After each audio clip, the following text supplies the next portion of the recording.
JDR News Live. The human brain is made for thinking, not pubic experiment. It's hardly a thinker toy or experimenting. Not pubic with drugs. Why do we talk about marijuana? It's the single biggest drug that is a source of some confusion. This is really about educating the public about the fact that marijuana is a less harmful drug. Marijuana, that's to get high. You can be as high as you want. The prohibition of marijuana over the last 71 years has not actually prevented you from using marijuana. You feel worried. Close to winning the war on drugs. I do believe there have been some successes. We will never arrest our way out of this problem.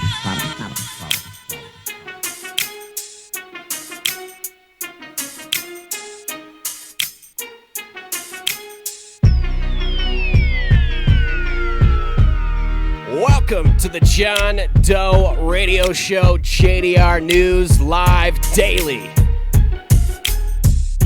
Happy to have you. Tell your friends. It's a brand new news show, Monday through Friday from the JDR fam. YouTube.com. Search for John Doe Radio, and you'll find us right there. Again, thank you all for joining us. Thank you to the sponsors that make everything here at the John Doe Radio Show possible. We could not do it without you. It would be extremely difficult and pointless. So big thanks to USA Cannabis Company. I think they should just rename their name USA Cannabis or American Cannabis Company. USACannabisConsulting.com. Head to USACannabisConsulting.com if you would like some help navigating the cannabis world. For instance, if you don't know about licensing in certain states, you don't know about how to go about opening a dispensary in certain states, head to USACannabisConsulting.com. Tell them the John Doe Radio Show sent you. If you tell them Bike sent you, you might possibly get an even bigger discount than if you tell them just JDR sent you. So shout out to Bike and the whole fam too. If you guys are all listening, Grambo, can't wait to hang out with you guys on the next live long John Doe Radio Show. Probably going to be happening on Mondays starting a week from this next Monday. So I'll update you about that. Just look on our Facebook feed, the John Doe Radio Show Facebook, or you can head to Bike's Facebook page or my Facebook page. Tim Martin, Michael Hawley. We'll let you know, fill you in. Also, big thanks to weedbiz.net. We couldn't have anything online if it weren't for those guys, weedbiz.net. They've also got some incredible grow pods at weedbiz.net, professional grow pods that you'll be able to use to actually make some money, actually do something good with your grow and not just have some jank setup. If you're in a spot possibly where it's kind of hard to build infrastructure out, these guys, weedbiz.net, just click on those the pods there. We've also got advertisements for them on JohnDoeRad.io, John Doe Radio, JohnDoeRad.io. And if you'd like any of the previous John Doe Radio shows that we've done for the past couple of months, you can head there. Lots of Sunday shows there for you to get. Working on getting other shows up, but it just basically costs a ton of money to be able to host that type of situation. Also, big thanks to Mogul Printing and the homies over there. Wax Gang, what up? Black Wheel Breed's going to be with us here on the John Doe Radio Show long form. When we do it again, we'll sit down and talk with him. He's got a ton of reviews to go over with you since we've missed him so much here recently. So be sure to not miss that. All you got to do to find Mogul Printing if you'd like to have anything printed on, if it's a duffel bag, if it's socks, if it's shirts, if it's a hat. They might even possibly be able to do speakers with you. Sneakers, I mean. I was looking at the speaker thing here on the screen where the volume level was, and then it just said speaker, because that's the stony thing to do, and it's a fun thing to do. Anyway, at Mogul Printing, check out those guys, Wax Gang and the crew. Also, big thanks to yourgraphics.com, URGRAFIX.com. Head over there. Jessica Trim helping us out with our brand new website. If you haven't seen our brand new website, you should go check it out. At least give it a once over. Give us some feedback on it. Tell us how easy it is to navigate. John Doe Radio, JohnDoeRad.io. Really easy for you to get to. We've tried to make all the podcasts available on any stream, as far as like iTunes, RSS feeds, stuff like that. On the right side, there's a nice spot where you can click subscribe to the John Doe Radio Show, and anything we put out will automatically get downloaded to you, or you'll be notified. Or one of the easiest things to do is just go to iTunes and subscribe to our podcast. It's downloaded automatically for you. Don't have to worry about ever catching us live or any of that other stuff. So if you don't catch us live, that's where you can find us. Otherwise, hang out with us here on YouTube. Just go to YouTube, search for the John Doe Radio Show. We're right there. We'd love to have you in chat. I take questions in chat. If you've got anything to throw in the mix, please toss it in the mix. I'd love to answer your questions or at least look into things. If you've got anything that you'd like us to find out for you, we can do that. Also, got a few other sponsors coming on with us this month with the John Doe Radio Show. If you would like to advertise with us, all you got to do is email johndoeradio@gmail.com. That's johndoeradio@gmail.com. We'll get you taken care of. If you've got products you would like to exchange in return for advertising time, or if you've got a budget, just let me know. johndoeradio@gmail.com, and we'll get those covered for you. We'll get your name out there. Sometimes I have no clue what I'm saying. It just kind of goes on autopilot, and words just come out. They somewhat make sense. I understand myself. I don't know if you understand me. It's probably an important part of everything. Today on JDR News, Bernie Sanders coming out in support of cannabis rescheduling. We'll talk about that quite a bit. Also, MPP rates the candidates. I'll read a story from the Marijuana Policy Project. It basically tells you what each candidate is for when it comes, or against when it comes to cannabis. A few of them you might actually be surprised at where their positions are at this point in time and how much surge that we've had in pro-cannabis reform. Hold on here. I think Molly's wanting in. I closed my bedroom door for less sound. Can you hear? She wants in. She wants part of this broadcast. Give me a second.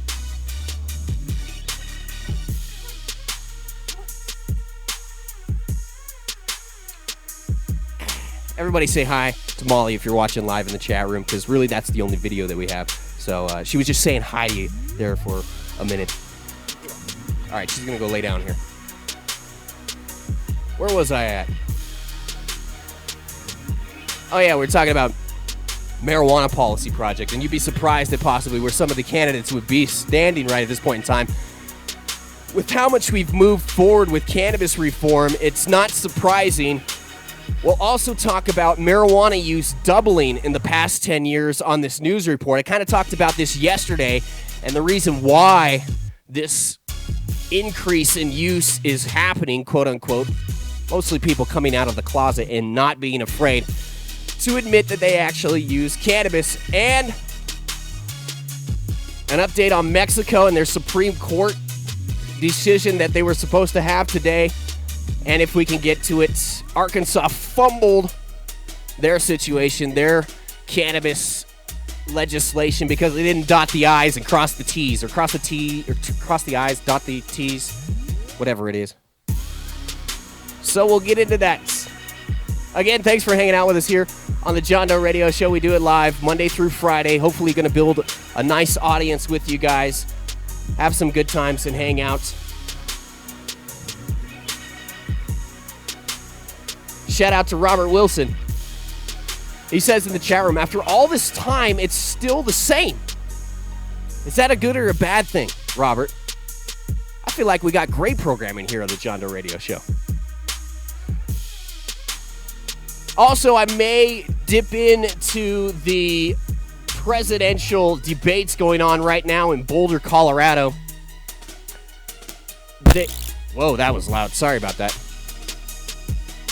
Plugging in the other computer here. The Republican presidential debates going on right now in Boulder.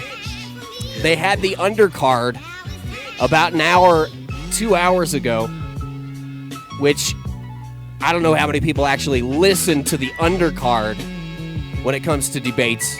Those are the people that are kind of running behind, like the 6th, 7th, and 8th candidates when it comes to polling and stuff. In fact, hold on. Let me check something here. We might be able to check in right now when it comes to the presidential debates. Let me pull it up here real quick. See what we got.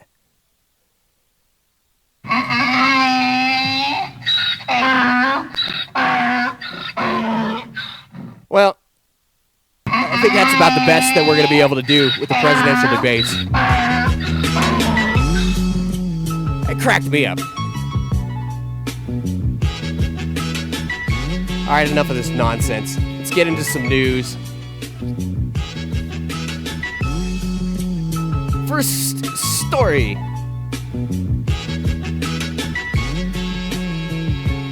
Up for discussion today. Hold on here. I'm trying to make sure my levels are right. All right, I think we're good. Bernie Sanders, seeking the Democratic presidential nomination, as you're aware, I'm sure, is going to call, or has already called on, for marijuana to be removed from the federal government's list of most dangerous substances. That's according to the Washington Post. Now, when he talks about that, we're talking about removing cannabis from a Schedule I drug, the most harmful substances known to man, according to the United States government.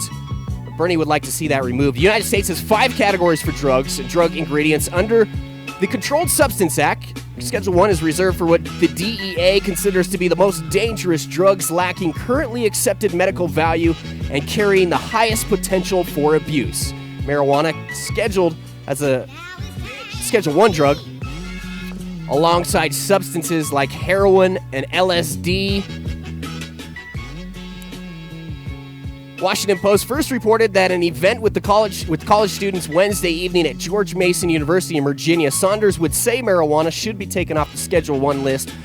His chief rival for the nomination, Hillary Clinton, said she wants to see how legalizing marijuana for recreational use in Colorado, Washington, and other states is going to work before supporting federal changes to how marijuana is classified. 4 states in the District of Columbia have now legalized recreational marijuana, and 23 states have legalized the drug for medicinal purposes. Those numbers can kind of vary, I guess, when you consider who has good cannabis programs, good medical marijuana programs, and who doesn't. You have places that only allow CBD or only allow a certain strain or this or that. Basically making their system null and void. A Gallup poll from last week found that 58% of Americans support legalizing marijuana, but the poll question did not distinguish between recreational and medical legalization. Sanders has previously hinted that he supports loosening restrictions on marijuana. During the first Democratic primary debate, he said he would vote yes on a statewide ballot initiative to legalize and regulate marijuana for adult use. The Marijuana Policy Project, a pro-legalization group, which we'll get more information from here in just a minute, has given the candidate an A grade for his stance on the issue. Sanders says, I would vote yes because what I'm seeing in this country is too many lives being destroyed for nonviolent offenses. We have a criminal justice system that lets CEOs on Wall Street walk away, and yet we are imprisoning or giving jail sentences to young people who are smoking marijuana. I think we have to think through this war on drugs, which has done an enormous amount of damage. Obviously, this is kind of a developing story, less with Bernie Sanders than it is with other candidates. We've seen how much Bernie Sanders has actually come out positively when it comes to cannabis reform. I've had a few friends on Facebook talk about, well, if you were living here in Vermont, you would see how he kind of wants to run things, and that the state would own the dispensaries, and the state would control everything, and this and that, and blah, blah, blah, blah, blah, blah. I don't think nationally that we're going to put ourselves in a situation to where the state owns cannabis dispensaries. That's just not going to happen from state to state. It may happen in maybe one state that's somehow freaked out and screwed everything up and ended up owning things. There's many reasons why the states are not going to sit here and control and put money into actual selling and distribution of marijuana. Now, there's ways like here in Colorado where we've regulated it. Obviously, that's going to happen. But for one, it's just not the American thing to do, and it's not going to fly. And two, the federal government, until it gets completely federally legal, the federal government is too much of a fist to be punched with, too much to fall, and too much to lose for states to be able to get into that position. So that's my kind of argument of the whole socialism of Bernie Sanders and how he's going to go about legalization and here and there and this and that. So we'll see what happens down the road. Yesterday we talked a little bit about how it would just be crazy if we were to go backwards with how much we've moved forward with cannabis reform, particularly if someone like Trump were to get into office. Because if Trump gets into office, then we're pretty much, I think, screwed when it comes to cannabis. Even though Trump has before been pro-legalization, I don't think many more, or maybe he is just one of the normal politicians when it comes to flip-flopping on measures. But he's already come out and said this round that he would be completely against legalization. And then there's even a part in this MPP story coming up where they talk about Governor Chris Christie, who has absolutely no chance in hell to be president this year, or this term at least.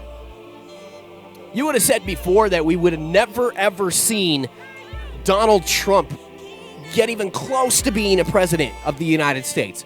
So to count out someone like Governor Chris Christie in the future from being president of the United States, we got to watch stuff like that. What's really happening and what really sucks is that we're not seeing strong candidates across the board with what we're normally used to seeing here in the United States. I think Bernie Sanders is a great candidate.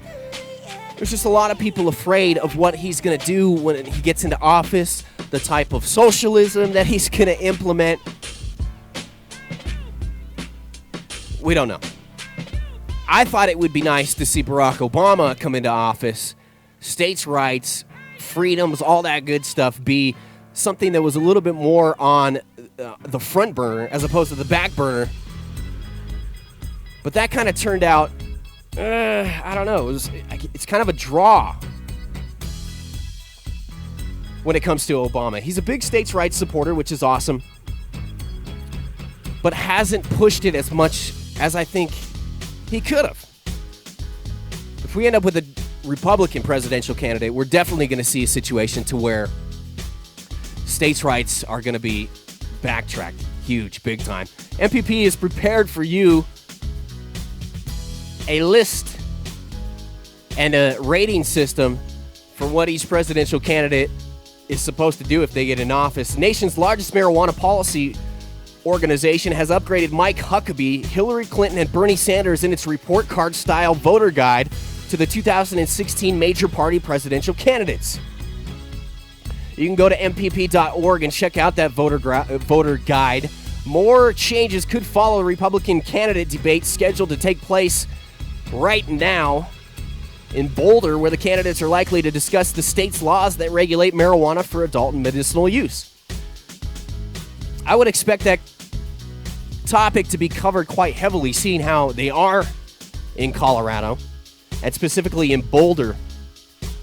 It just blows me away because Boulder's kind of it's the People's Republic of Boulder. A very liberal place. Not as crazy liberal as you would think that it would be, but it's a pretty liberal place.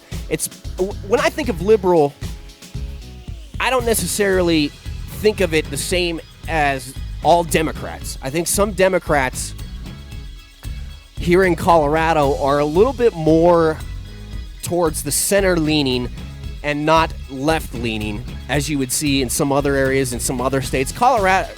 Boulder, easily the biggest place here in Colorado where you could consider those Democrats to be left-leaning liberals. I don't know, maybe I've got the whole definition of liberal and everything wrong. But to me, that's kind of, there's different levels of conservatism and liberalism. Polls show that an even stronger majority of Colorado voters support the state's marijuana laws now that than they did when they put it on the ballot in 2012. The candidates need to be very clear about where they stand when it comes to tension between state and federal marijuana laws. Will they protect our state's decision to establish its own marijuana policy, or will they use federal resources to interfere with it? MPP boosted Mike Huckabee's grade from a D to a B- this month after he said that as president, he would not attempt to interfere in states such as Colorado that have adopted laws regarding marijuana for adult use. He says, let's let Colorado have at it for a few years and see how that works out for them.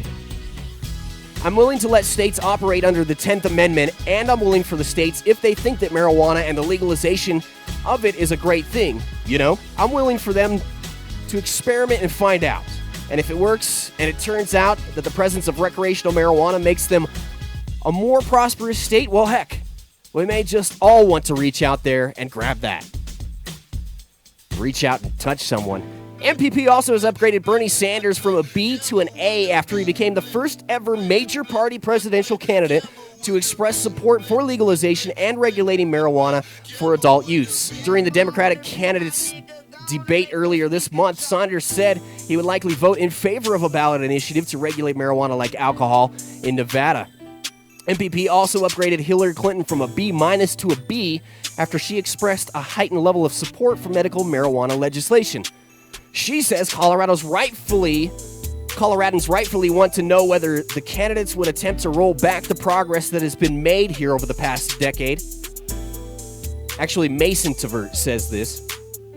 Weird how they wrote that story there. Mason Tvert saying Coloradans rightfully want to know what the candidate is going to do. If they intend to shut down hundreds of state legal businesses, put thousands of people out of work, and deprive the state of tens of millions of dollars in tax revenue each year, and force marijuana back into the underground market, they better have a good explanation for it. Unfortunately, with some candidates, they don't give a shiatsu about having a good explanation. Doesn't matter to them one stinking bit that we've legalized here in the state of Colorado. Just like we said, Governor Chris Christie said, "Fark your couch, Colorado." Well, fark your couch, dude. Again, go to mpp.org. Looking at it right now, they basically have all the presidential candidates that are still in the running right now and where they stand. So, like, you've got Joe Biden. He's out of the race, actually. But it explains kind of everybody that's been in the race is included on here. Jeb Bush gets a D. I thought legalizing marijuana in Colorado was a bad idea, but states ought to have that right to do it. I would have voted no if I was in Colorado, said Jeb Bush. Ben Carson, that dude is crazy.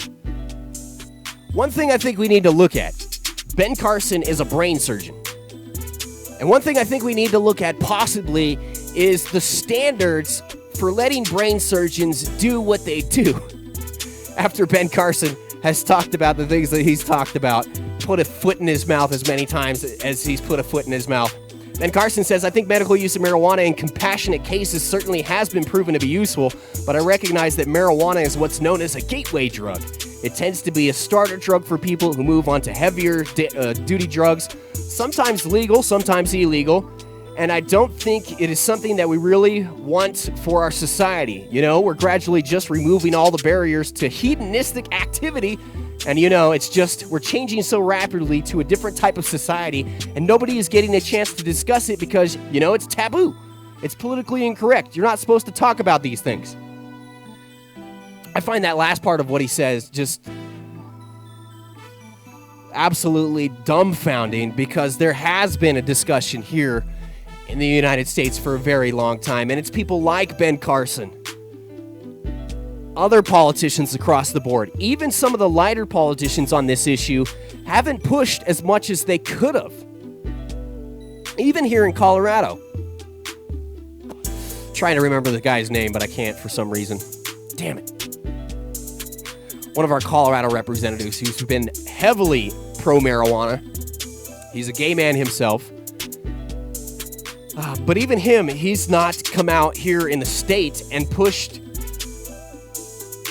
for rights here in the state. I don't know if he thinks that necessary. If some politicians have thought that we can handle it here in the state of Colorado, that, like I talked about yesterday with our grassroots that we have, the voters that we have here in Colorado are not going to deal with too much BS when it comes to rolling back our cannabis laws or doing anything anti-marijuana.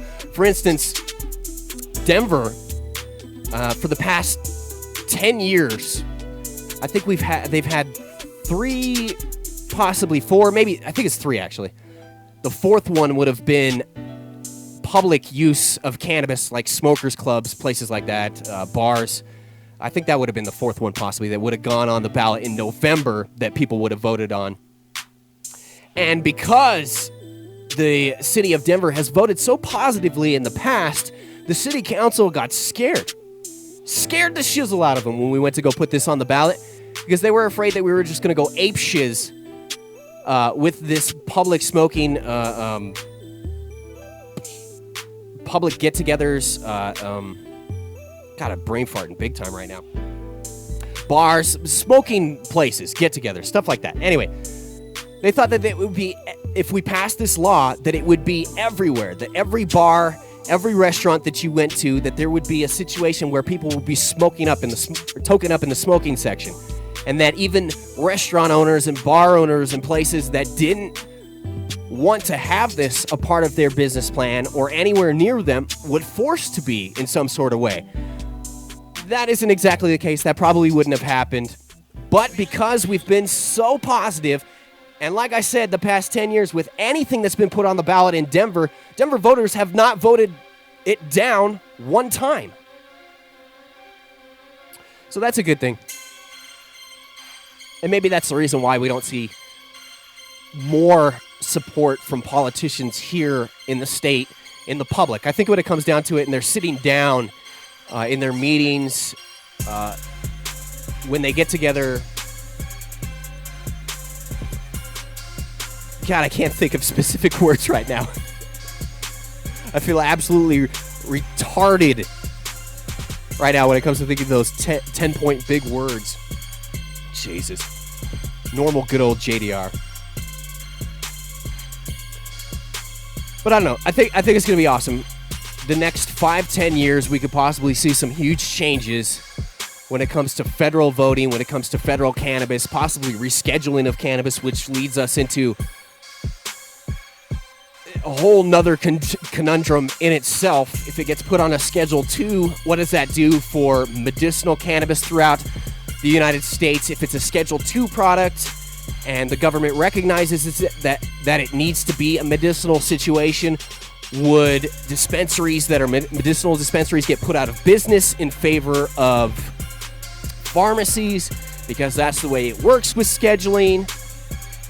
I don't know. That's probably the scariest position when it comes down to reforming medical marijuana that we can probably see right now in the near future. All right, moving on. We talked yesterday about how Mexico's Supreme Court was going to be making a ruling about whether or not having cannabis being illegal infringed on your personal beliefs, infringed on who you are, infringed on your culture, your rights as a human, which is kind of an interesting fight and kind of an interesting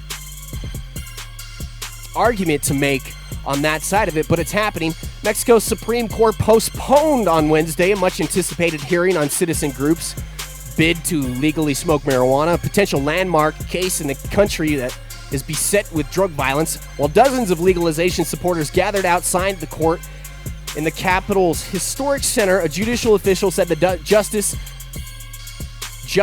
decided to delay the debate until next week or at a later date. The case was brought by Mexican Society for Responsible and Tolerant Personal Use, whose Spanish acronym spells SMART, which is seeking permission to grow and consume its own pot. Lost my place. Smooth. Their bid reached the top court after government health regulators refused to grant them a permit. A lawyer from SMART says it's a problem that deserves to be analyzed and discussed because it would result in us becoming a different nation.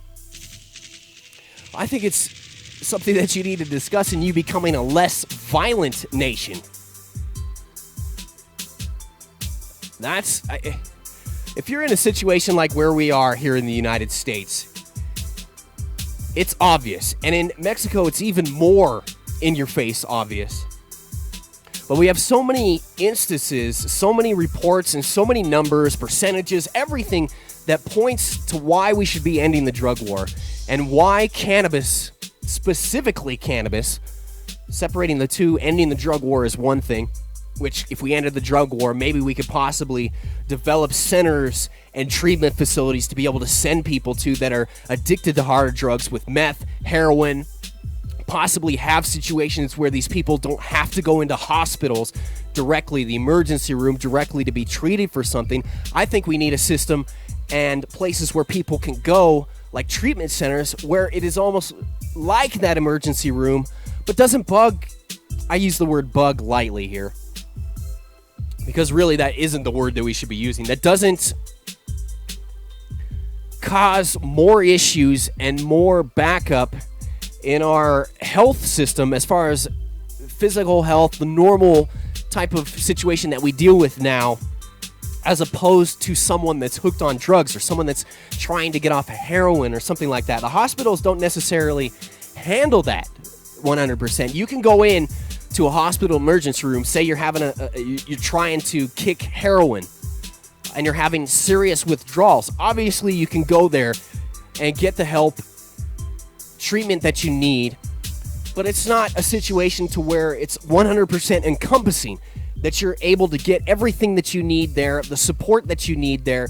And in my opinion, if we ended the drug war, we would be able to put that money into situations like that, possibly other mental health treatment situations that we need improvement on here in the United States, because I think that's something that's just swept under the carpet, you know, when it comes to our shootings that we have here in the United States, and just that whole mental health issue talk, ending the drug war, free up so much money to be able to put into that. And we have proof and numbers that show how ridiculous it is to punish people for marijuana, how much it harms them. Mexico specifically has murder rates. Plain and simple. Period. End of story. Hundreds of thousands of people dead over this drug war, and specifically dead over gang violence in Mexico that is going to take probably a lot of time to unwind. But the first step in all that is being able to take away the money from these people.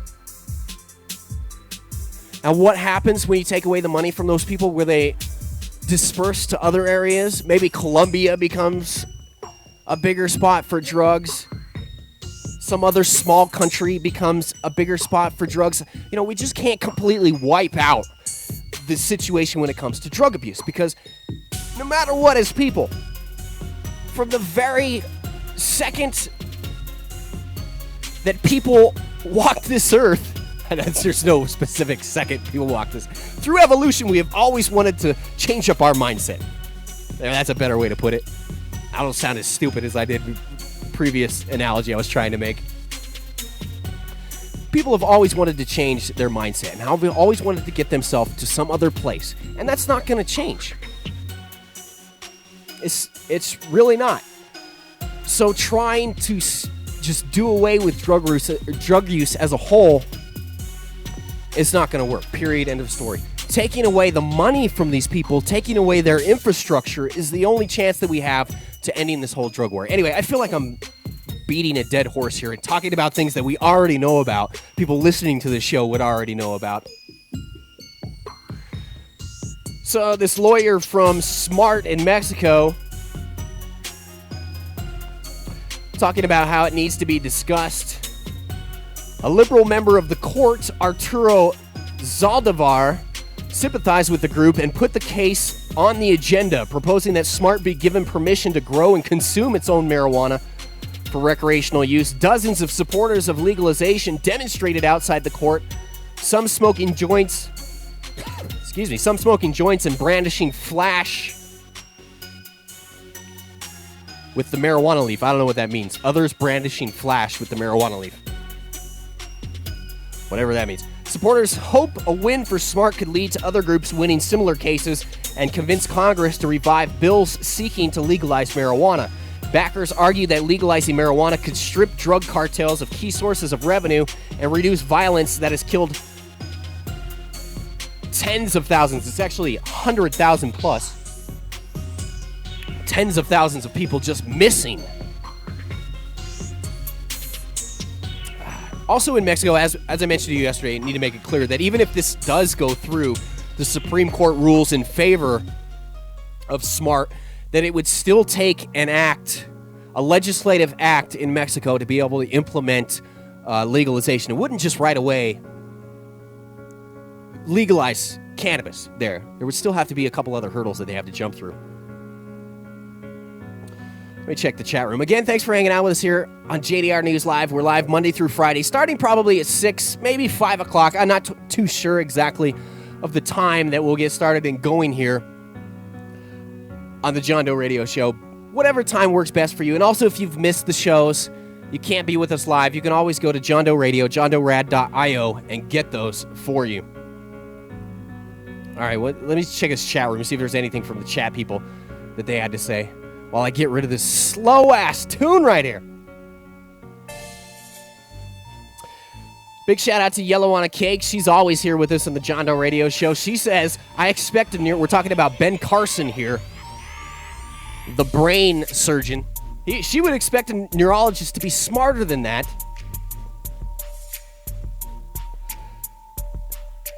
The Rob DZ saying he probably is. He states a matter of opinion, not fact. Remember, there are some crazy folk with a high education. But see, I don't know how you gather an opinion like Ben Carson has with not only just cannabis, but with other things when it comes down to it.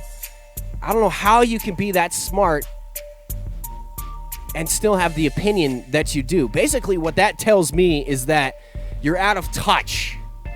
That you may know what you know and have the smarts that you need in the book, but still be out of touch with the people.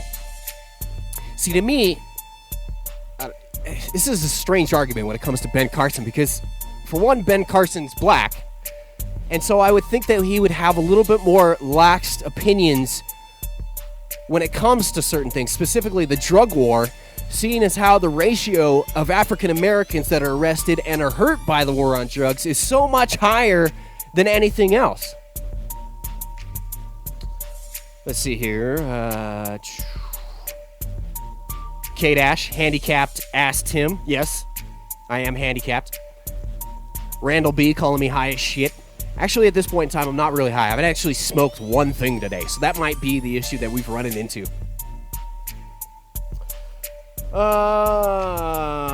Yeah, exactly. The Rob DZ saying he lived possibly a very sheltered life. And I agree with you.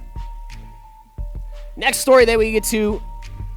Unfortunately for the folks in Arkansas, they didn't pay attention to their details. Marijuana advocates in Arkansas are apparently in such a hurry to legalize the leaf in their neck of the woods that they are submitting a ballot language to the state chock full of grammatical errors. Let me look at something here real quick. Okay, the Republican presidential debate has started. Let me see where we're at with this. One of my predecessors to the Senate by the name of Bob Graham, a Democrat, ran for president, missing over 30% of his votes. I don't recall them calling for his resignation. Is that the standard? Later that year, in 2004, John Kerry ran for president, missing close to 60 to 70% of his votes. I don't recall the Sun. In fact, the Sun Sentinel endorsed him. I have no clue. In 2008, Barack Obama missed 60 or 70% of his votes, and the same newspaper endorsed him. I have no clue who's talking right now because I'm not too familiar with the Republican presidential candidates besides Ben Carson, Trump, Jeb Bush. I don't know. There's just whoever the hell it is talking. Obviously talking about. Something up here because I'm a constituent of the senator and I helped him and I expected that he would do constituent service, which means that he. Talking about basically missing votes when it comes down to it. Jeb Bush talking now. Guy in the field. He's a gifted politician. But Marco, when you signed up for this was a 6-year term. Oh, that was Marco Rubio. To work.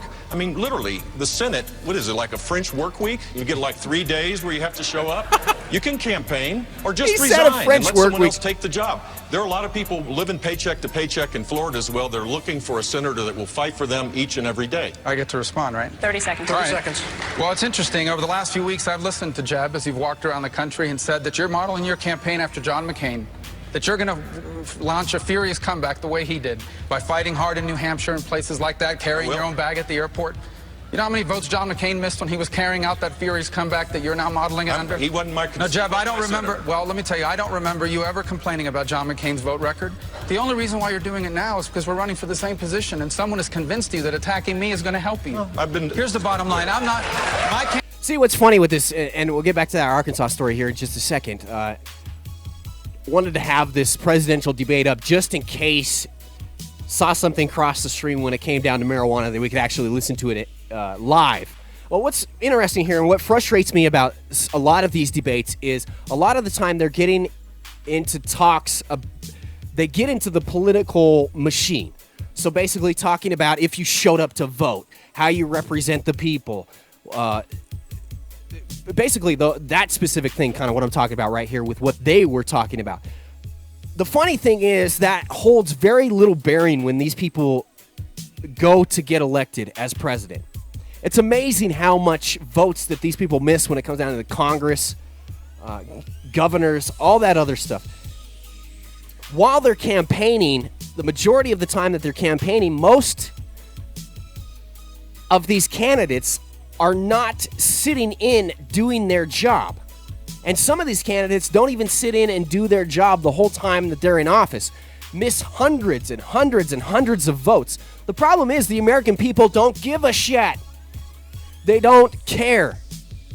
And I'm not saying that's right. It's absolutely wrong when it comes down to it for the American people not to hold these people, these candidates, their congressmen, hold them accountable when it comes down to voting. Because here's the thing. You may have voted them in for some specific agenda that you want them to push. Now, if they miss that vote, what does that do for you? Abso-fucking-lutely nothing. Back to Arkansas. Attorney General Leslie Rutledge said she was recently forced to reject a proposal for the Constitution, an amendment to be put in the Constitution to legalize statewide recreational marijuana after discovering a number of mistakes in grammar and spelling throughout the document. Oh, that's facepalm, literally. How do you put forward legislation, a constitutional amendment, and not run it through spell check?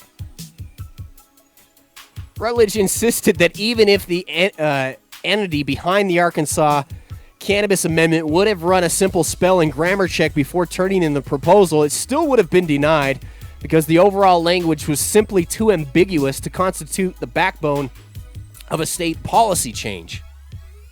That's another thing that you run into in other states, is that some states, it's difficult to get something on the ballot. Something by the people. You go out, get signatures, petition for signatures, and sometimes they won't go in the state constitution. Sometimes it's a situation where the representation of your state can come in, overturn what the people have said. Fortunately, places like here in Colorado, places that put it on the state constitution, don't have to fight that situation too much. But at the same time, the wording is left up to the Attorney General, basically.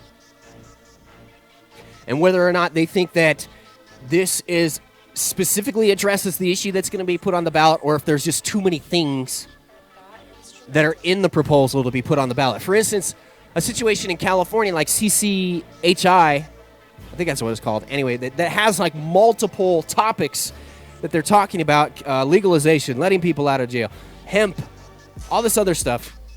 That type of situation not going to fly in other states because it's too ambiguous. It's one thing also to have multiple topics on a ballot on one specific vote. It's another thing also of how you write it.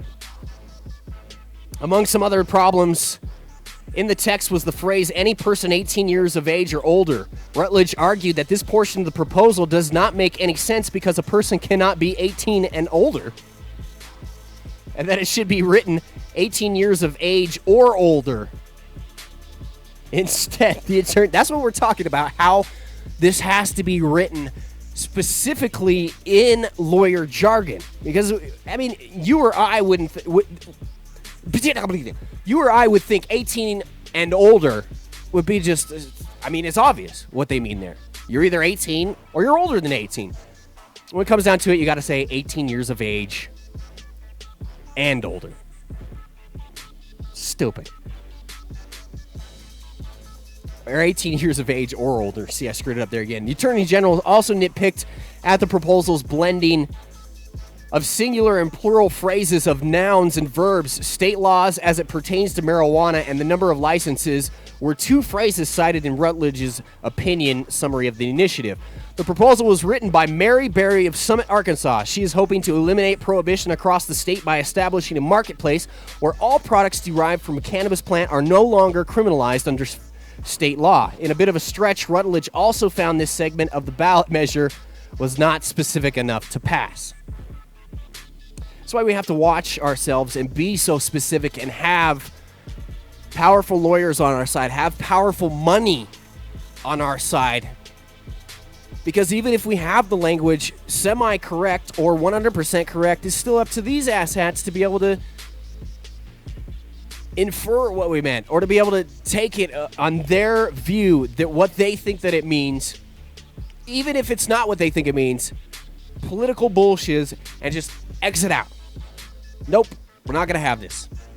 Funny thing about Arkansas is that it's a decently pro-marijuana state outside of their legislature. I have a lot of family that lives in Arkansas. My dad lives in Arkansas right now. Grandma, aunts, uncles, been to Arkansas a ton. And specifically where my family lives in the area, northwest Arkansas, you have Siloam Springs, you have Fayetteville, which Fayetteville is where the college is, and then you have the Walmart headquarters is right there too. But that's neither here nor there. But you have this college town. And right next to this college town is this place called Eureka Springs. Eureka Springs, Arkansas. We have a little town here in Colorado called Oak Creek or Netherland. And these places are considered hippie towns. It's kind of where hippies have gone and congregated and made their life and settled themselves in. And it's interesting because there are places like this throughout the United States, in different states, even states that are, I don't know if Oklahoma has this. I would be surprised if Oklahoma had a hippie town.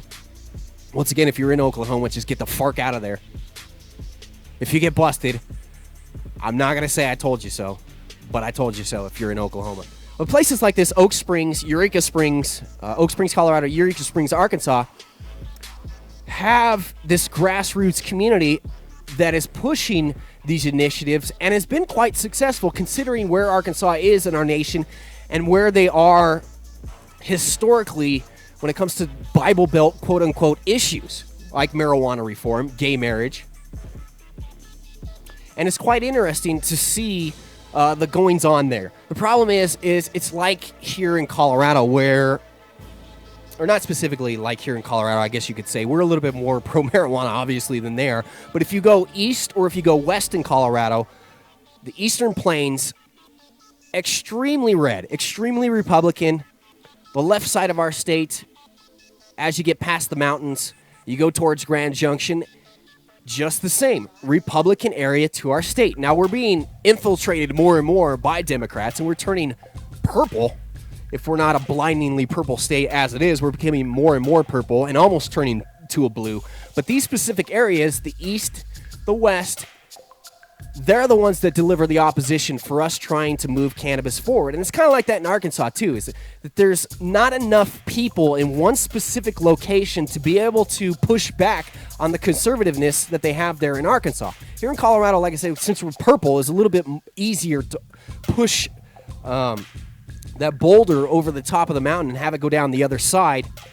And we have more people congregated in specific cities: Denver, Colorado Springs, Fort Collins, Boulder, all kind of down the middle of our state, that communicate a little bit easier than the Eastern Plains does, and especially easier than people on the other side of the divide communicate, which, if you're not familiar with the divide, I'm talking about the Continental Divide, the big-ass mountains down the middle of our state. That side of the state doesn't get heard from a whole hell of a lot, unless there's some crazy situation where a guy jumps into a bulldozer and starts bulldozing the entire town like that happened about 10 years ago. That stuff, they just don't get the news. They're not covered in the news kind of like they're supposed to, and they're their own little entity. Like when I lived in northwest Colorado, up in Craig and Steamboat Springs, it's like it's not even a part of Colorado. in instances when it comes down to voting, when it comes down to news, the type of feeling that you get when you go to these areas. It's weird. So that's the frustrating part about places like Arkansas, Colorado, California. May not be the conservative situation that we're talking about, but it's so big, so widespread, for people to come into agreement with anything is extremely difficult in California. I think California should be split up into 3 different states. That's just my personal opinion. I don't know how you Californians feel about that. To end this story out in Arkansas, and while it's not the intention to just let me see here. Where did I leave off? On the upside, now that all of the discrepancies with the initiative have been outlined and made public in Arkansas, Berry can begin correcting her proposal and resubmit it to the state. And while it is not our intention to further Berry's embarrassment, which big thanks to High Times for this story, also in Google News, type in marijuana, click on news. While it's not High Times' position to embarrass them, that's ultimately what foiled the initiative's chance at beginning its signature collecting campaign, and High Times felt it was necessary to point out the importance of putting forth a solid, well-concentrated plan of attack when making serious moves to reform the marijuana laws in your state. These types of movements are extremely difficult, requiring a legion of manpower and millions of dollars in funding to even bite off having a fighting chance. And like I've talked about that yesterday, talked about it again today, that it takes so much money, it takes power to be able to even get these things on the ballot. And sometimes in a situation like this, the people that are putting these things forward either don't know that they have the support that they have, that if they were to reach out, talk to people, talk to lawyers, pull in that group of people. But sometimes it's the bullheadedness of the people running these campaigns that's the downfall of them. They think that the lawyers and this side and these people have all bastardized the industry, and they don't want to see that become law in their state, for instance, California. So many people in California do not want cannabis regulation. They want a situation, and it's not just California, across the nation. Here in Colorado, people want it, where they want it non-regulated. They want it like tomatoes. You should just be able to go open a business, sell that shiz out your front door, grow as much as you want downstairs. Although that sounds like a fantastic, great idea, it's just not reality. It's just not something that we here in the United States.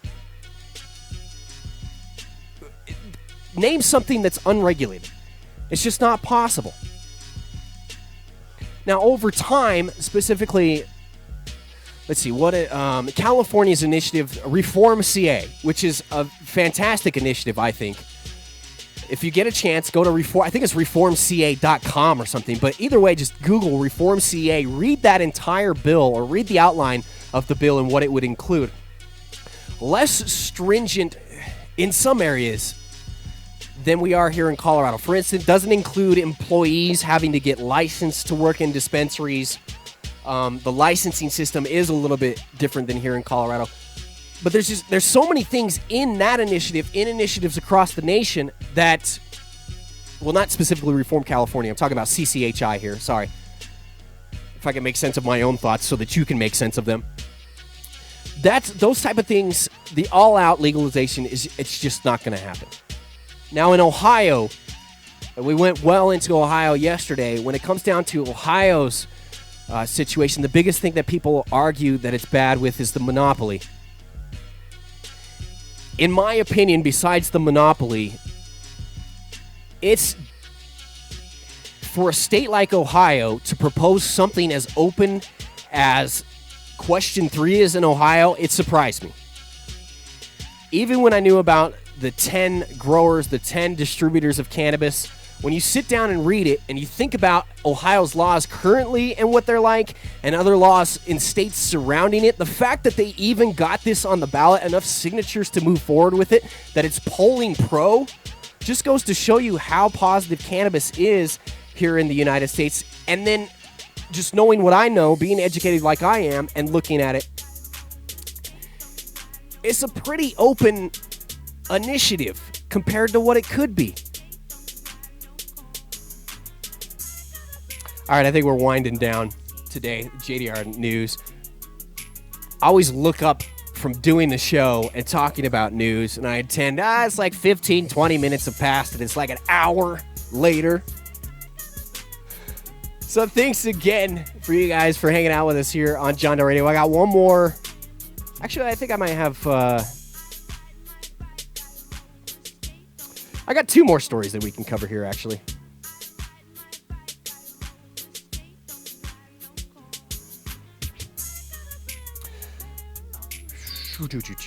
Marijuana use in the U.S. doubling, and then a story that I was possibly going to get to. Why not? Former L.A. cocaine kingpin Ricky Ross is arrested in California, or in Sonoma County, which is in California, with quite a lot of money. But you got to remember, that dude was in prison for years and years and years, basically being the head of distribution for the drug side of the Contra situation. Oy, oy, oy. That's a whole nother topic in for itself, that we have Fox News analysts that had their own shows, generals, presidents of these United States we have proof that they were involved in shady activity, in dealing drugs, in dealing arms that they shouldn't have been dealing, putting money in the pockets of people that the United States people wouldn't have been okay with. Those people are okay. Still out walking around.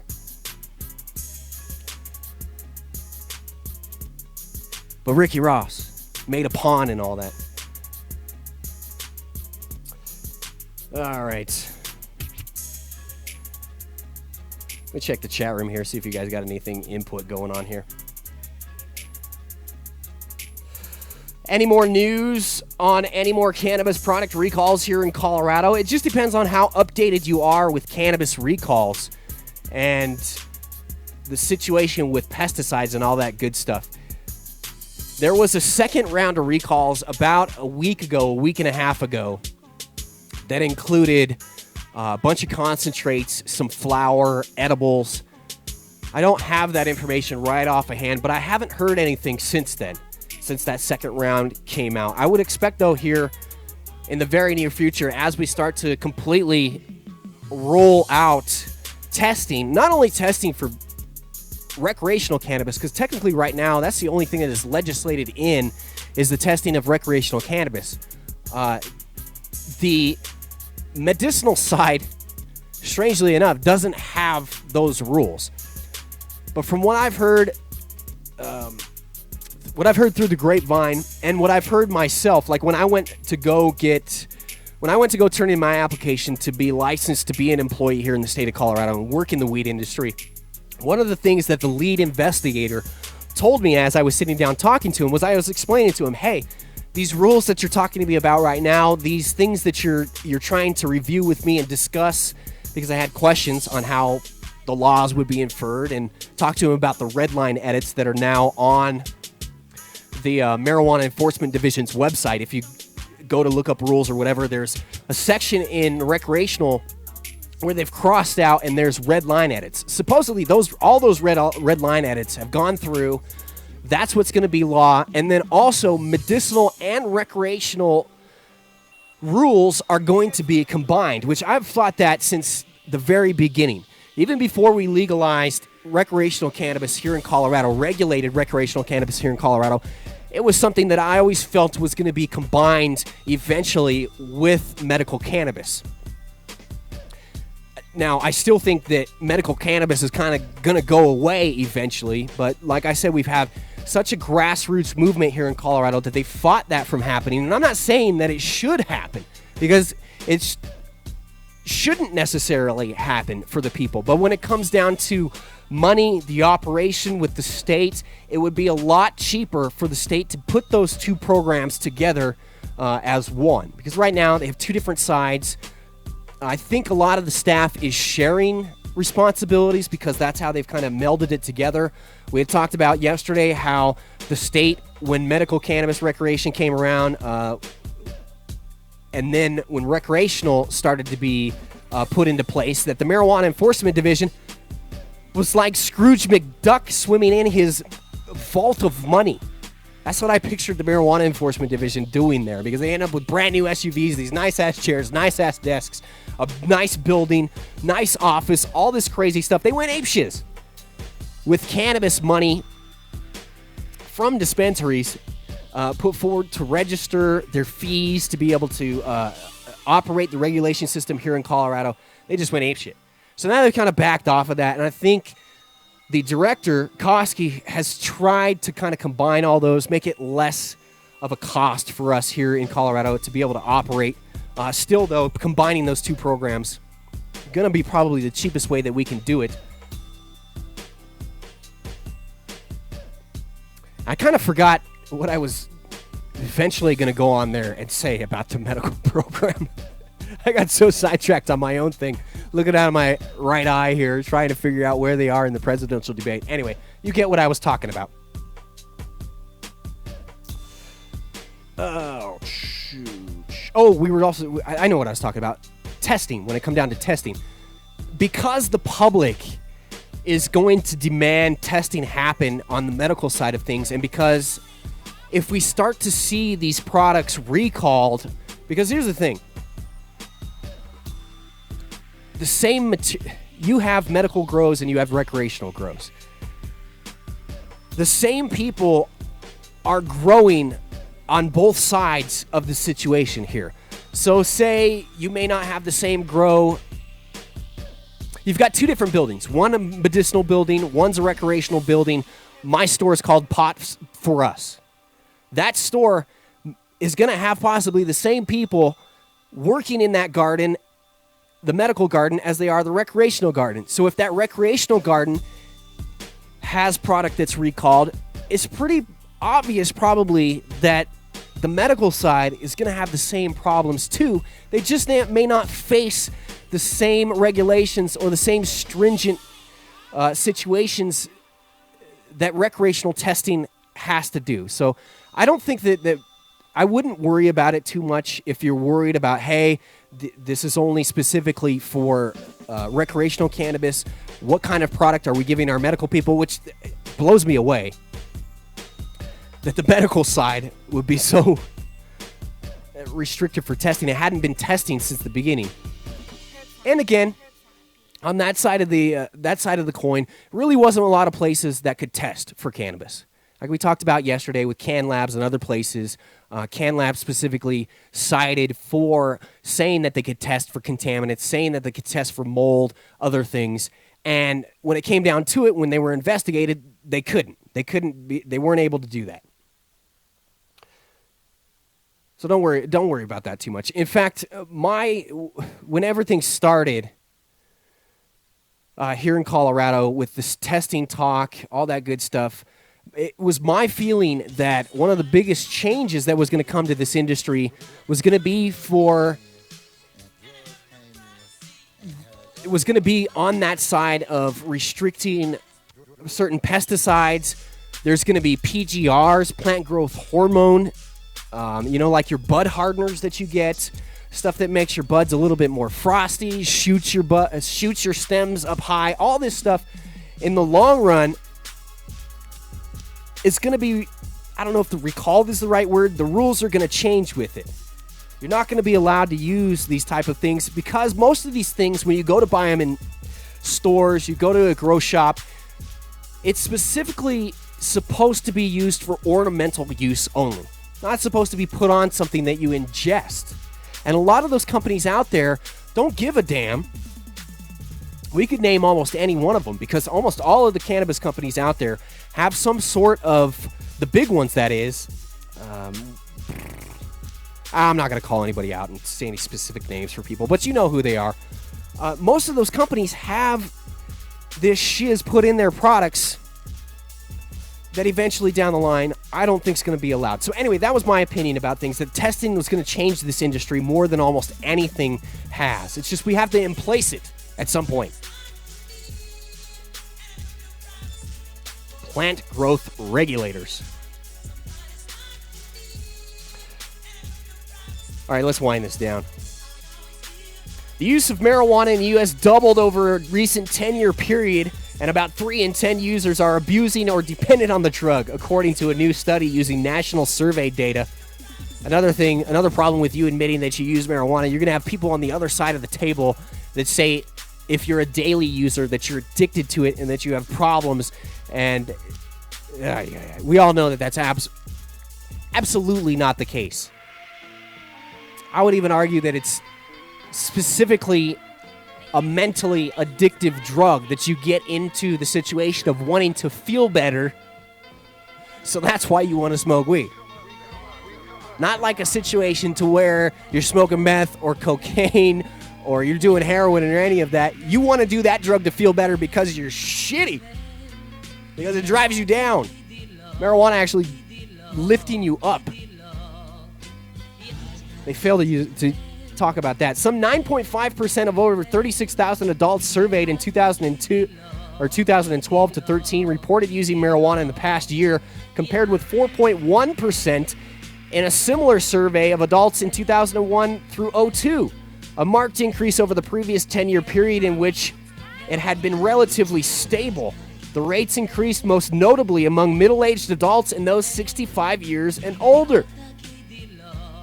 Now, I can see how 65 people that are a little bit older, 65 and older, had been lied to. And maybe they didn't use marijuana as much as younger generations, and maybe specifically with them when it comes down to it, that their answers with cannabis, do you use cannabis on this survey, that their answers of no were correct, when maybe someone that's 35, 40 years old was answering no on there because they're just afraid.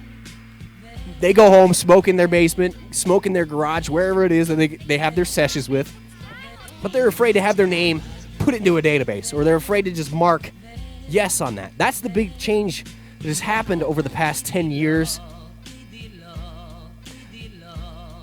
If you talk to people that work in dispensaries, one of the most interesting things that they talk about is the age group that comes in. Oh, I gotta get rid of that song. It's distracting me. If you work in a dispensary, or you know someone that works in a dispensary, talk to them about the people that are coming in to use cannabis, that are coming in to buy cannabis. The interesting thing is that it's an older age group than you would expect. I would cheer those people on, because here's the thing. The older age group is going to be more apt. It's hard for some people, say if you're 40 years and older, you may have lost your connects throughout the years. People get older, people stop dealing, and you don't have that connect. Well, now that you have these stores, your connect's right down the street. You got 5 stores to choose from within a 1-block radius, and some places on Broadway here in Colorado.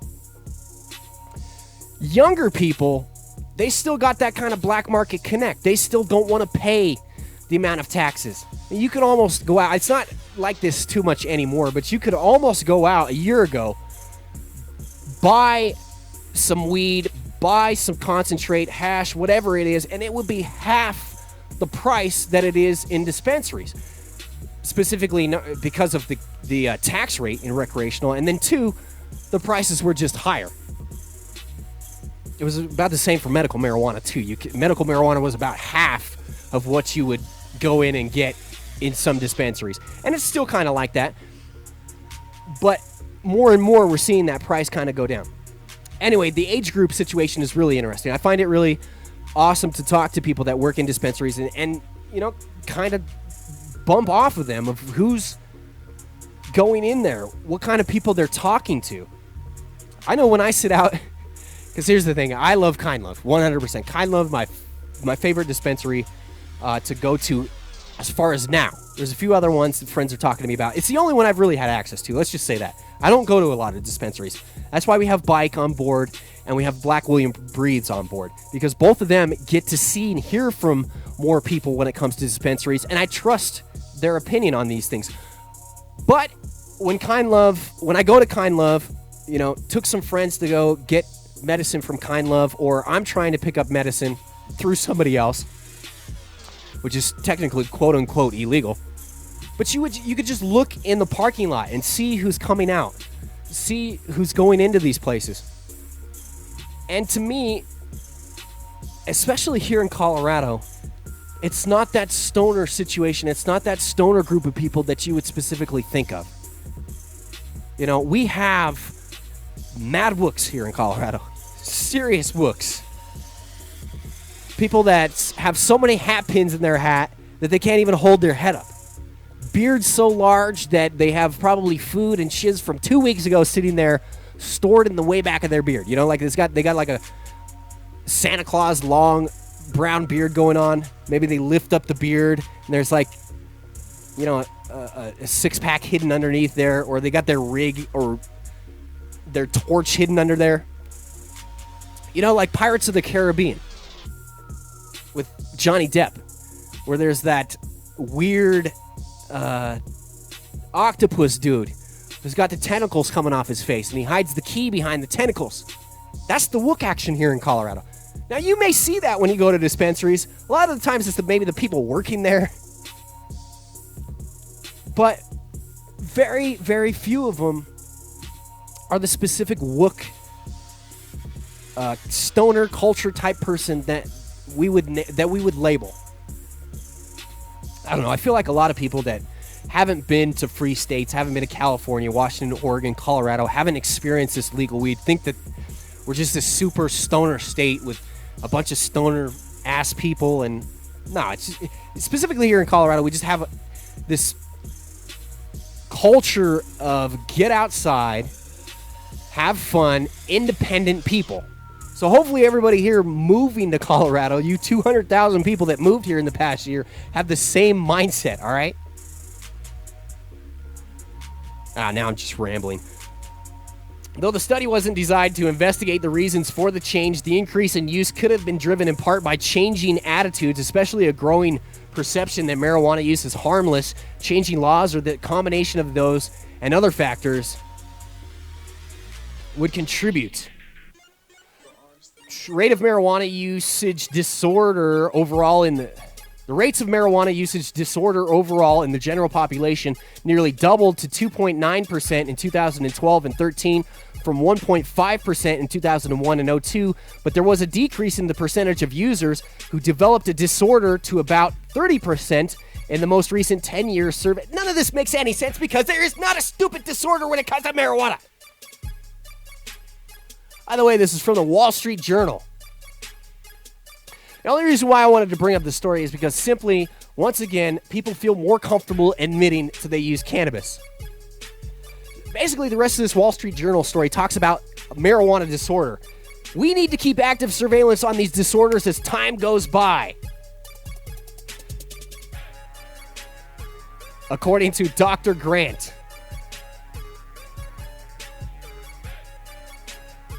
who is the chief of epidemiology and biometry at the Federal National Institute on Alcohol Abuse and Alcoholism. Well, no wonder he's pinning disorders on other things that shouldn't be disorders, because when it comes to alcohol, it's a serious disorder. It's disease. I'm kind of glad the alcohol thing is a little bit behind me, because holy crap, I've been trying to quit smoking cigarettes here, and I'd like to say that quitting smoking cigarettes was way easier than quitting alcohol, but there's no way that's the same. It just feels like that now because I'm kind of over the alcohol hump, and now having to deal with another addiction is 10 times easier to probably not smoke than it is to not do alcohol. Alcohol was at such a point that it turns into a body withdrawal situation. You can die from being withdrawn from alcohol. Cigarettes, not so much. It's sort of more of a mental situation. So every time I try to tell myself, God damn, this is hard to not smoke cigarettes, I think back of when drinking was an absolute issue and when I was trying to quit drinking, of how much that was with the shakes and not being able to think straight. After my whole ordeal with alcohol, and we won't get into this too much, this is just putting 1 and 2 together with someone that's talking about marijuana but has studied alcohol abuse and has seen the damage that alcohol abuse causes. Yeah, it's a serious problem. It's horrible. I don't even know how to describe it. to anybody that's never been in that situation before of how dangerous and how harmful alcohol is to an unsuspecting person. Maybe you're fine in every other aspect of your life, but when it comes to alcohol, you have this drink and then you let it just get out of hand. A lot of people can use alcohol and it doesn't become, a huge issue, doesn't become a huge problem. So it's seriously hard to talk to those people about how bad it can actually be and how bad it is for a lot of people out there. And even some of those people are hiding how physically bad off they are with alcohol use.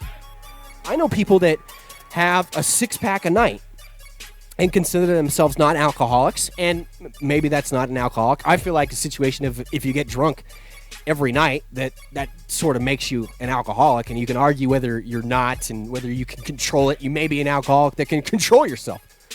That's still not putting forward what it's doing to your body in the long run and how it's affecting you mentally. Maybe beer is one of those situations to where, okay, it's not as specifically bad. When we're talking about 80 proof, 100 proof type alcohols, it's scary. It is horribly scary. From the classes that I've been into, the AA meetings that I've been to, treatment, how much this problem with alcohol that we have in the United States is so underrated and is such a big issue that we don't know how to get our hands on. It's scary. It's horribly scary. Now, you can't ever go talk about making alcohol illegal because there's so many people that have used alcohol before, or that use alcohol that don't have a problem with it or are so into it, that has been around for so long, that's just not going to happen. And I don't think it should happen. I just think that we need more education and we need more pressure for the government to list in order causes of harms, alcohol being the worst overall, where marijuana stands among those things, where ecstasy stands along those things, where LSD stands among those things. That's the seriously dangerous part that I'm talking about with everybody, is that it's such a serious problem. We have so many people affected by it, but yet it's not a priority when it comes to our health. First-hand talk off of that one. And if you don't even drink, period, whatsoever, congratulations. That could change possibly at some point in time, though, because I never, ever enjoyed drinking. I hated it. And then there was this compact period of time where it just got completely out of control, and where you get to a point in your life where there may be some things that you say fark it on, that you kind of push aside your hatred for alcohol and how it makes you feel shitty, and that's a whole nother story. That's for the long JDR that we're talking here. We're getting outside of news. Not opinionated JDR. 3 hours. Former Los Angeles crack cocaine kingpin Freeway Ricky Ross was arrested this week in Sonoma County on suspicion of possessing money related to the sale of controlled substance. Now, before we get into the story, he had a ton of money with him. And the problem that I have specifically with this is that he had no drugs on him, nothing illegal, period, end of story, except for a shiz ton of money. There is no way that we can call ourselves a free country when we have situations like this, where the police can come in, take your car, take your house, take all the cash that you have with you, because there's no way a black man that just got out of prison not too long ago can raise this amount of money, even though he has a book. He has speaking engagements, all this other stuff since he's got out of prison that has been put together for him to be able to make a living and prosper off of the situation that he's gone through. We still have this craziness where the government could come in and just take all that from you because. Now, he might be able to go back and sit down and show where he's made this money, where he hasn't made this money, la-di-da. I still don't think that you should have to do that. That's ridiculous. If we live in a free country, just having your things taken from you without any cause in the name of the drug war, that's another one of those situations that we can point to of how it just doesn't work. The numbers, the people that can come out in favor of ending the drug war, there's people in there that have had everything taken from them, that have had their car, that have had their house, whatever it is, just taken from them. Maybe they weren't even charged with a crime. That's happened before too. How the American public can look at those situations, see those news stories, and nonchalantly just keep walking blows me away. It blows me away. I think, number one, it's something that comes down with the drug war that for so many years, the government was so scary when it came down to explaining to you how drugs affect our society, how they affect each individual person, that it was like, you're gonna die, honky. Yeah, I said, you're gonna die, honky.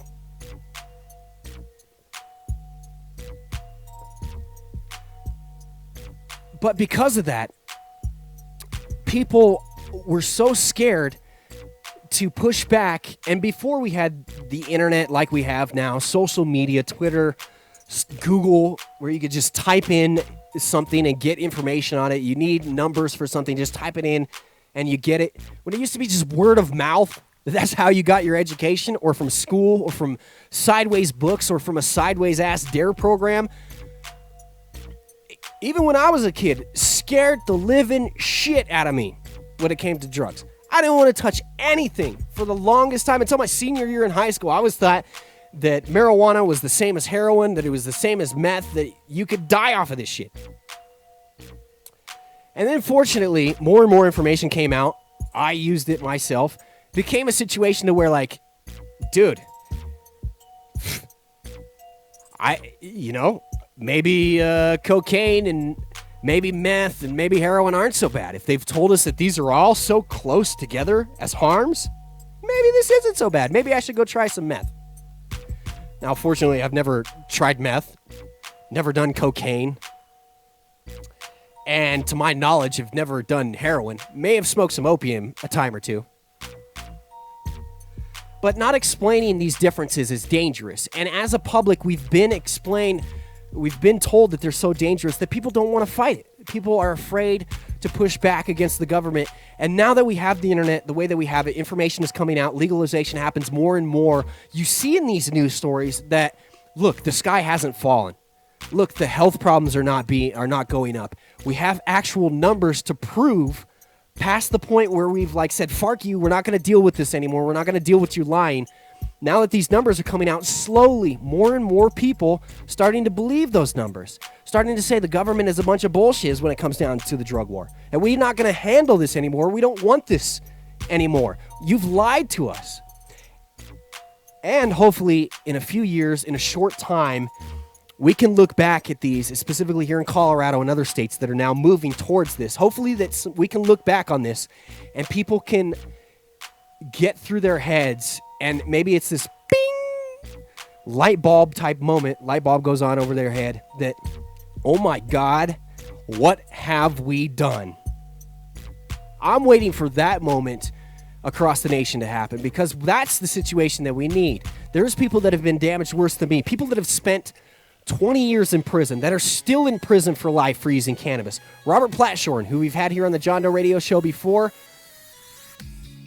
one of the longest serving cannabis offenders in the history, went to prison, was in prison for 29 years. Oh my God, what have we done? Now, I'm not saying that we should give people like that reparations or whatever it is. Even though it's should be something that's talked about, we have to wipe their convictions out. We have to come to an agreement as a nation, that agreement of, oh my God, what have we done? All right, law enforcement official told the Los Angeles Times that Rick Ross was carrying more than $100,000.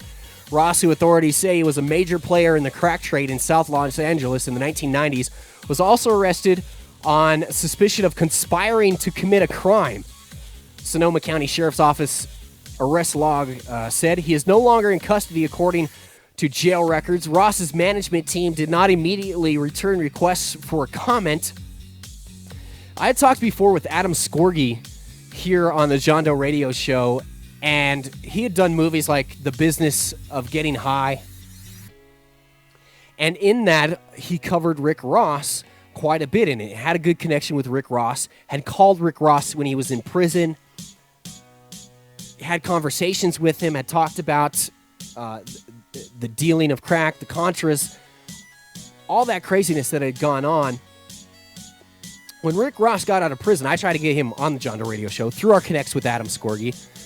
Threw him down the line, got a message back from Rick Ross that basically explained that he didn't want to put himself out like that. That he was not going to be on a pro-marijuana situation because it didn't want to affect his parole.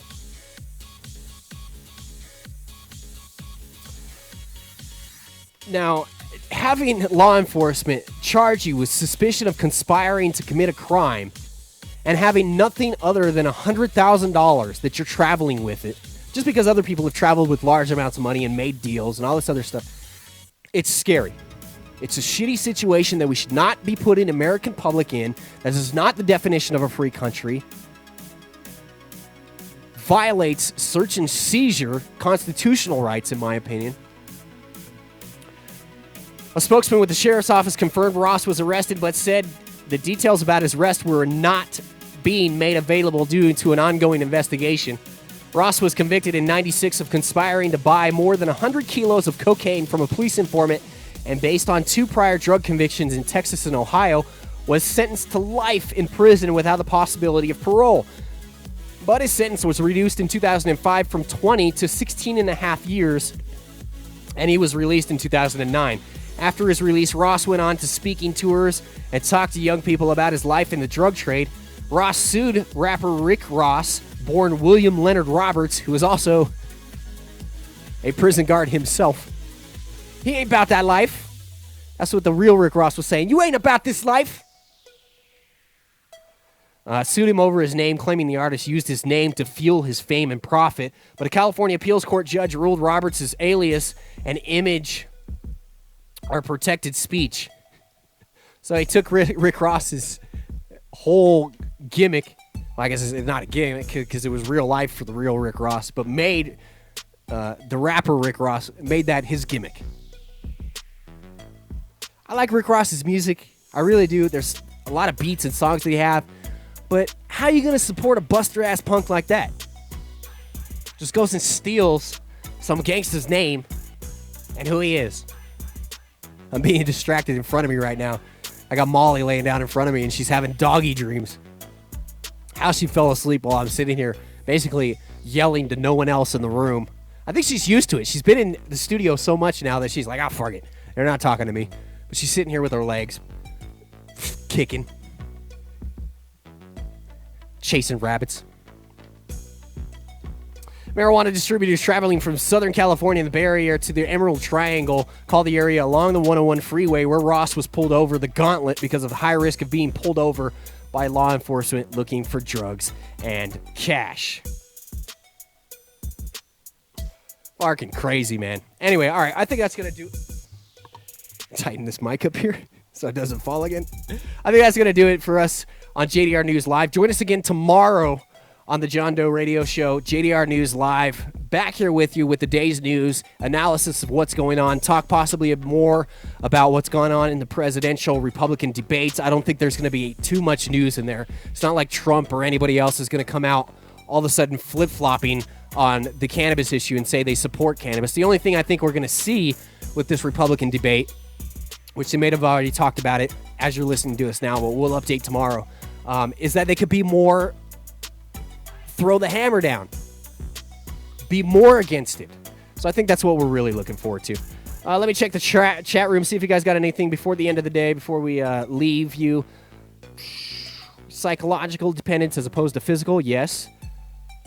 Low-key, Tim sipping on mouthwash. No. This is water. Thank you very much.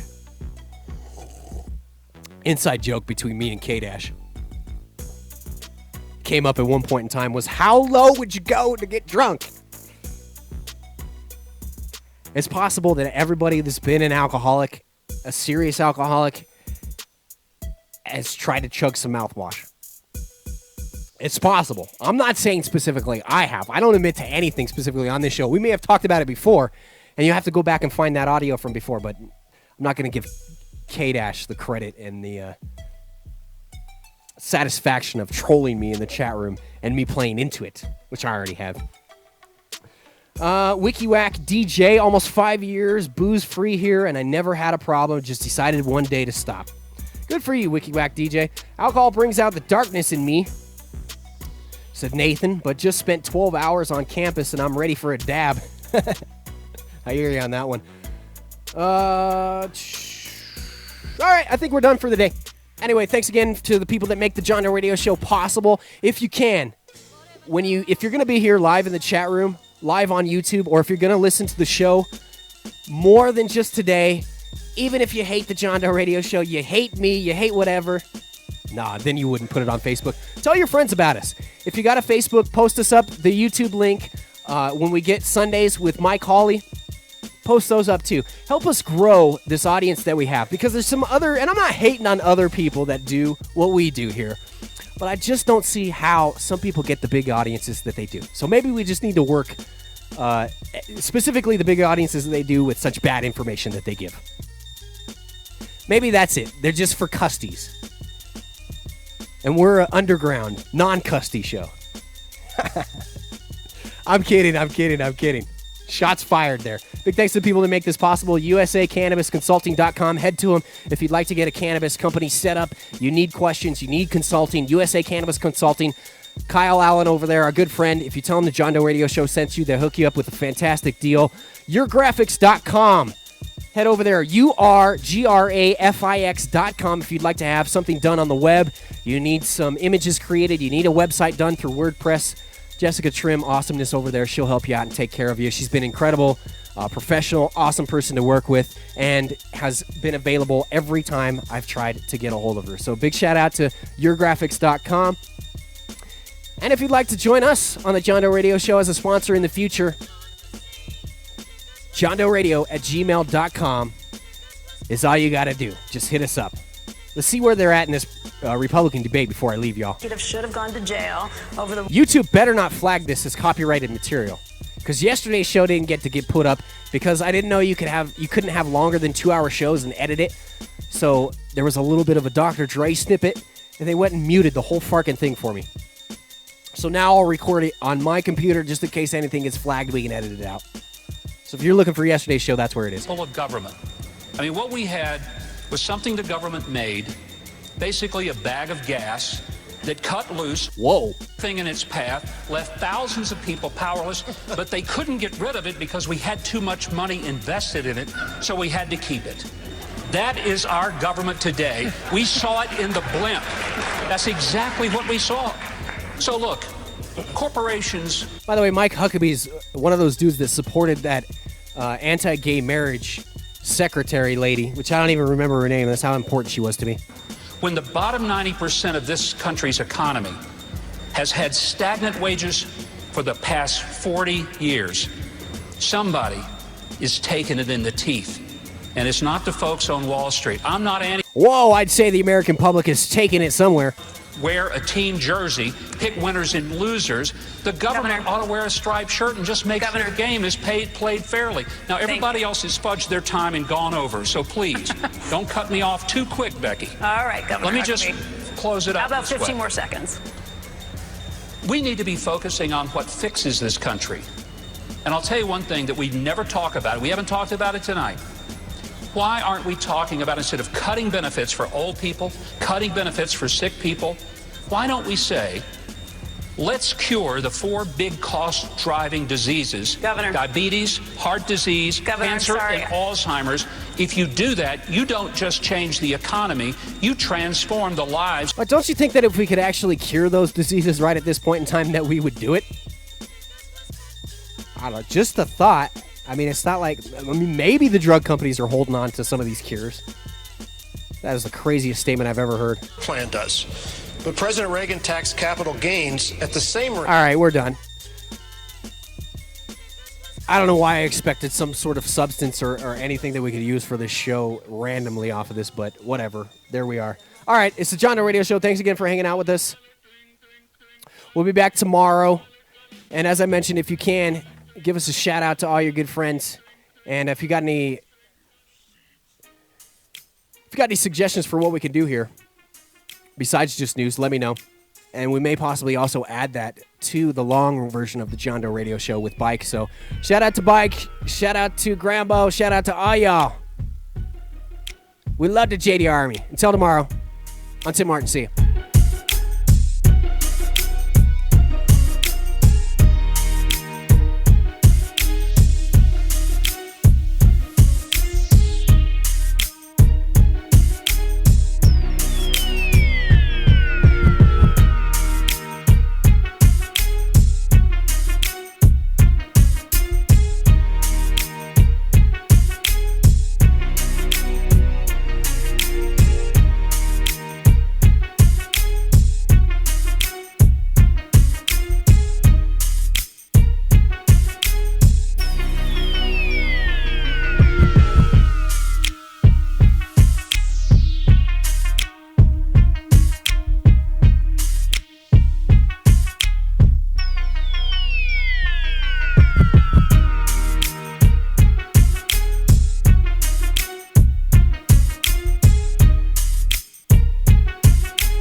John Doe Radio Show is produced by Charlie Stash Entertainment. The John Doe Radio Show programming is not limited to, but includes information and humor on counterculture subjects and is intended for informational and entertainment purposes only. We specifically include responsible marijuana reform. Besides, listening to anyone but your mother is just plain stupid, and we accept no responsibility for your actions or misrepresentations, and we do not fully endorse the use of illegal drugs. You are ultimately responsible for yourself.